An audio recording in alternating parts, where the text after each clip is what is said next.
ایک بوڑھا آدمی اپنے بیٹے کو نصیحت کر رہا تھا۔ اس نے کہا، بیٹا، زندگی کی سب سے بڑی حقیقت یہ ہے کہ ہر انسان کو اپنے عمل کے نتائج بھگتنے پڑتے ہیں۔ بوڑھے آدمی نے ایک کہانی سنائی۔ ایک دفعہ کا ذکر ہے کہ ایک چھوٹے سے گاؤں میں ایک کسان رہتا تھا۔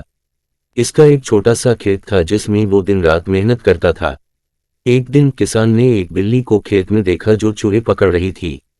کسان نے سوچا کہ یہ بلی اس کی فصل کے لیے فائدہ مند ہے، تو اس نے بلی کو کھیت میں رہنے دیا۔ مہینے گزرے، کسان کی فصل خوب ہوئی اور بلی نے اپنے حصے کا کام بخوبی کیا۔ لیکن ایک دن کسان نے دیکھا کہ بلی کی نظر کھیت کی فصل پر ہے۔ وہ چپکے سے فصل کاٹ رہی تھی۔ کسان نے فوراً بلی کو کھیت سے نکال دیا۔ یہ واقعہ ہمیں سکھاتا ہے کہ ہر عمل کے نتائج ہوتے ہیں۔ بلی نے اپنی ہرس کی وجہ سے فصل ضائع کر دی۔ یہی بات ہمارے زندگی میں بھی سچ ہے۔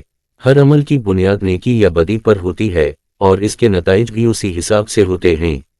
بوڑھے آدمی نے اپنے بیٹے کو سمجھایا، بیٹا، ہمیشہ اپنے عمل کو سوچ سمجھ کر کرو، کیونکہ جو کچھ تم آج کرو گے اس کے اثرات تمہیں